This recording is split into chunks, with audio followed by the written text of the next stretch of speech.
আমার সহযোদ্ধা সহকর্মী এবং রাজশাহী বিশ্ববিদ্যালয়ের মতিয়ার চত্বরের সবুজ চত্বরের আমার প্রিয় বন্ধুরা, আসসালামু আলাইকুম।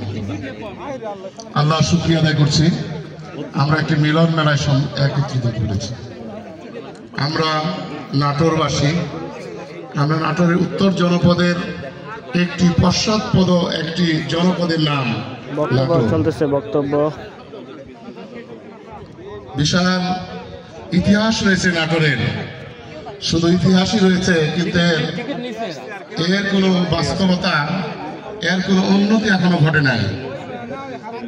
কলকাতা যখন গ্রাম ছিল তখন নাটোর ছিল শহর, সেই নাটোর অনেক পিছিয়ে। নাটোরের বিভিন্ন সময় যারা দায়িত্ব পালন করেছেন, যারা রাজা জমিদাররা ছিলেন, প্রজাদের উপর অত্যাচারের অনেক ইতিহাস আমাদের জানা আছে। খাজনা আদায়ের জন্য জনগণের উপরে যে স্টিম রোলার চালানো হতো এবং সেই কথা খবর একসময় নাটোর শাসন করলেও গোটা উত্তর জনপদ একেবারে কুচবিহার থেকে শুরু করে কুষ্টিয়া এদিকে ময়মনসিংহ পর্যন্ত নাটোর শাসন করেছে।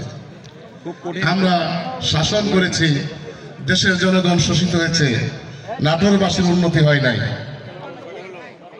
আমরা এই বিশাল উত্তর জনপদের অনেক সুনাম সুখ্যাতি থাকলেও নাটোরে এমন কোনো কিছু গড়ে ওঠে নাই। নাটোরে একটা বিশ্ববিদ্যালয় নাই, একটা মেডিকেল কলেজ নাই, এবং উচ্চশিক্ষার জন্য এমন কোনো প্রতিষ্ঠান নিতে পারেন নাই। আমরা আজকের এই সমাবেশ থেকে, মিলন মেলা থেকে, রাজশাহী বিশ্ববিদ্যালয়ে যারা আমরা অধ্যয়ন করেছি তাদেরকে দাবি আদায়ের জন্য, নাটোরকে একটি আধুনিক নাটোর গড়ে তোলার জন্য আমরা চেষ্টা করব।